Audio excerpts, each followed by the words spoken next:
मराठाचं एकीकडे सर मराठाचं देखील आंदोलन सुरू आहे, दुसरीकडे ओबीसी मोर्चा देखील आहे, ते आता आंदोलन साखळी उपोषण करणार असं देखील त्यांनी घोषणा केलेली आहे.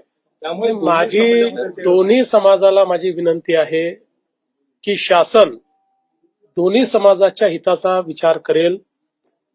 कुठल्याही समाजाला दुसऱ्या समाजासमोर आणण्याचा शासनाचा हेतू नाही. त्यामुळे कोणावर अन्याय करून कोणाला देण्याचा प्रश्न नाहीये. दोघांचे प्रश्न आम्ही सोडवणार आहोत. त्यामुळे ओबीसी समाजानेही हे लक्षात ठेवावं की कुठेही त्यांच्यावर अन्याय आम्ही होऊ देणार नाही.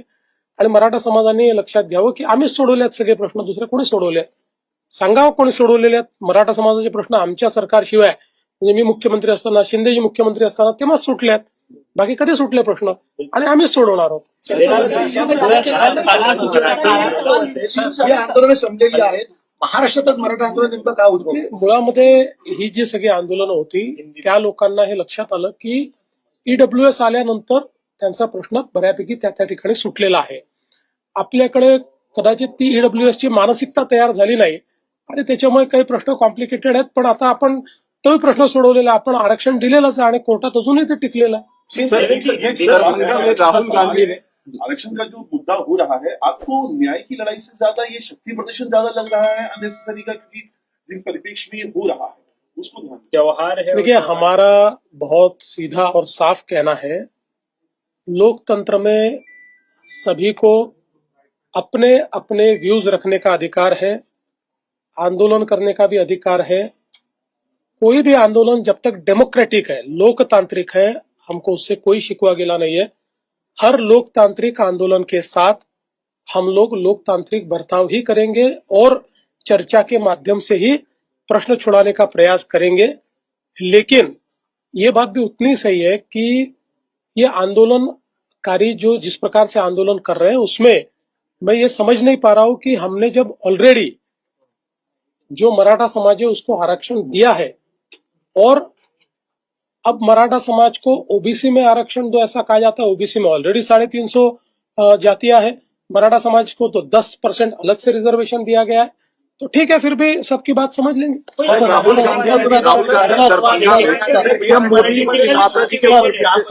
ओबीसी मध्ये बऱ्याच जाती आहेत आणि त्याच्यानंतर देखील मराठा पुन्हा एकदा ओबीसी मध्ये समाविष्ट करून घेण्यासाठी असं आहे. पहिल्यांदा तर मी सांगतो की आमची पहिल्या दिवशीपासून भूमिका आहे, लोकशाहीमध्ये सगळ्यांना आपली मतं ठेवण्याचा अधिकार आहे, लोकशाहीमध्ये आंदोलन करण्याचा अधिकार आहे. लोकतांत्रिक पद्धतीनं जेवढी आंदोलनं होतील त्याला आमची ना नाही. त्याला आम्ही सामोरं जाऊ, आवश्यक तेवढी चर्चा करू, लोकशाहीच्या चौकटीत त्याच्यावर काय जे काही उपाय करता येतील ते उपाय आम्ही करू. एवढीच माझी अपेक्षा आहे की कुठलंही आंदोलन हे लोकशाहीच्या चौकटीबाहेर जाऊ नये. इथे तर माननीय उच्च न्यायालयाने चौकट आखून दिली आहे. त्यामुळे आता याची चौकट ही आमच्याही हातात नाही, ती उच्च न्यायालयाच्या हातात आहे. उच्च न्यायालयाने त्या संदर्भात काही नियम निकष तयार केले. त्या नियम निकषानुसार जर त्या ठिकाणी आंदोलन झालं तर आम्हाला काय अडचण नाही. खरं तर ओबीसी मध्ये एवढ्या जाती आहेत, मराठ्यांना तुम्ही देखील 10% तुम्ही दिलं असं वारंवार सांगितलं जातं, सरकारच्या वतीने दिलं देखील आहे, तरी देखील का नेमकं की किती? आता मला त्याचं उत्तर तर जे मागणी करतात तेच देऊ शकतात. आज आपल्याला माहिती आहे की जवळपास 350 जाती ओबीसी मध्ये आहेत. आणि आपण बघितलं तर समजा आता मेडिकलच्या ऍडमिशनचं बघितलं तर मेडिकलच्या ऍडमिशन मध्ये ओबीसीचा कट ऑफ एससीबीसीच्या वर आहे आणि एससीबीसीचा कट ऑफ ईडब्ल्यूएसच्या वर आहे. त्याच्यामुळे ही जी काही मागणी आहे त्यांनी नेमकं किती भलं होणार आहे याची मला कल्पना नाही. आपण जर नीट आकडेवारी बघितली तर मराठा समाजाच्या हिताचं काय आहे हे आपल्या लक्षात येईल. मात्र मराठा समाजाचे जे नेते आहेत त्यांचीही पण ही जबाबदारी आहे की त्यांनी मराठा समाजाच्या हिताचा अभ्यास करून त्या ठिकाणी मागणी केली पाहिजे. एक गोष्ट निश्चित आहे की जर एससीबीसी असेल किंवा ईडब्ल्यूएस असेल तर राजकीय आरक्षण मिळणार नाही. राजकीय आरक्षण हेतू असेल तर वेगळी गोष्ट आहे, पण राजकीय आरक्षण हा जर हेतू नसेल आणि सामाजिक आर्थिक परिवर्तनाची लढाई असेल, ऍडमिशन्स मिळाल्या पाहिजेत, नोकरी मिळाली पाहिजे, तर मला असं वाटतं की मग मागणीचा योग्य प्रकारे विचार किमान काही विचारवंतांनी तरी केला पाहिजे.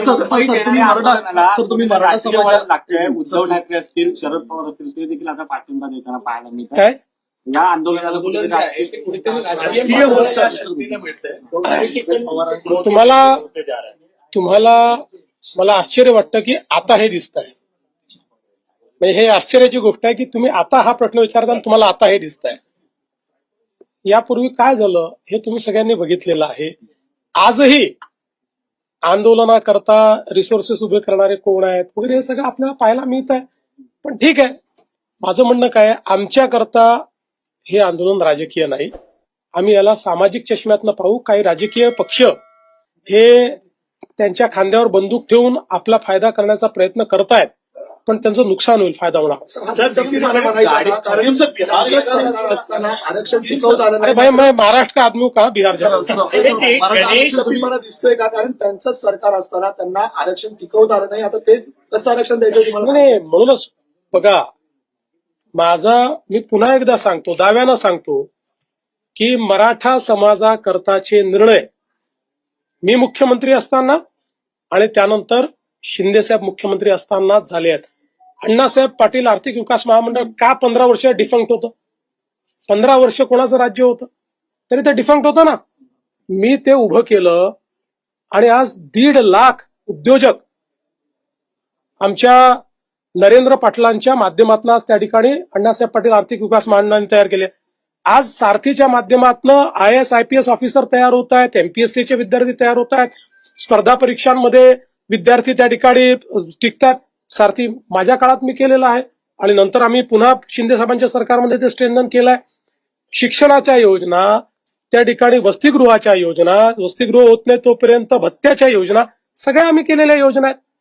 त्यामुळे हे जे काही लोक तोंड वर करून विचारतात त्यांनी एकदा आरसा बघावा आणि त्यांनी सांगावं ना नेमकं काय केलं.